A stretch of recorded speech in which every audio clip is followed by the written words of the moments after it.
All right, so let's go ahead and run our program and test some values and examples that we want to look at and see how our law of science program is doing. So I'm gonna hit run, hit play, and we're gonna look at an example from my textbook. This is example for one solution.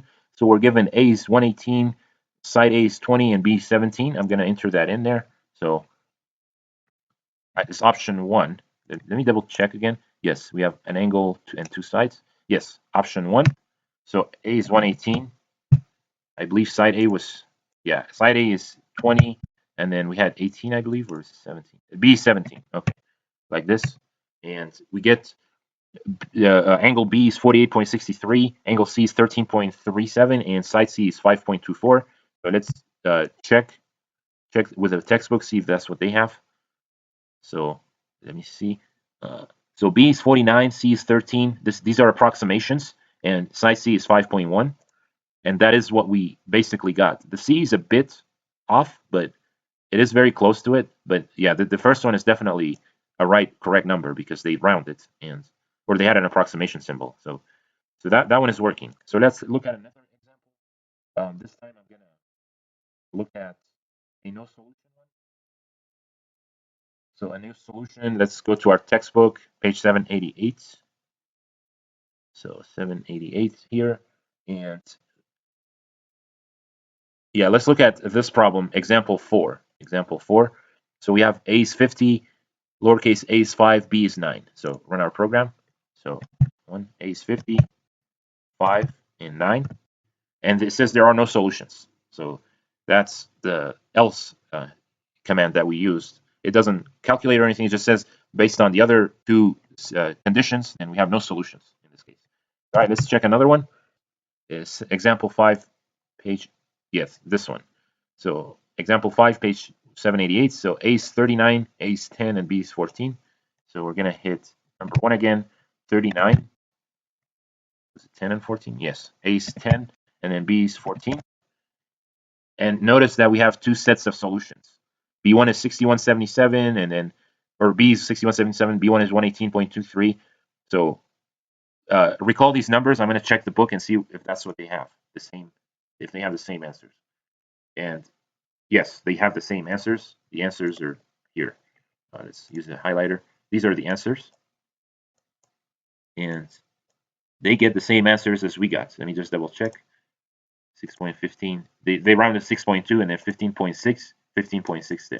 All right, so that's choice one. Let's keep running the code. Let's look at option two. All right, so let's do example 2 of the textbook. In this example, we know A.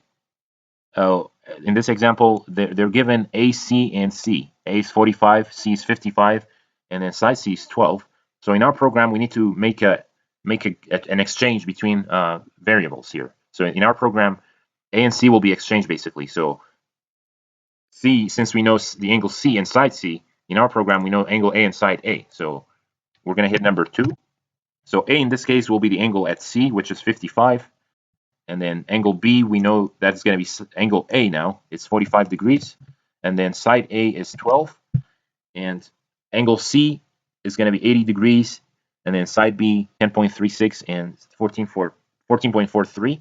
Let's check with the book and see. So angle B will correspond in our program to angle C. Is 80 degrees, 10.4, and side B is 14.4. So side C now is we need to make a reasonable exchange. That's the only difference between that's the only lack in our program basically. So we need to kind of we need to know what we're solving for and exchange the variables that needs to be that correspond to the problem you're looking at. All right, so let's do one last example. We're gonna look at option 3. So this is two angles and one side that is between those two angles. So I'm gonna hit no, and then option 3.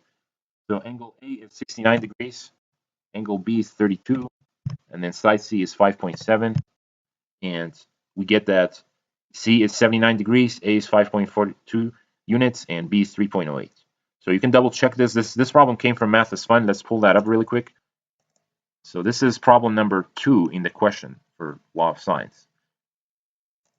So question 2, we have 69, 32, and 5.7. Yep, that's what I inputted. And the correct answer is side B is going to be, let's see, so it's A, B, C. Yes, so the answer would be side B is 3.08. So once we hit that, that is, says correct. You have answered this before, so that is the correct answer. So that's how we solve that problem. All right, so this program is a Python program for computing problems about law of science. Thanks for watching.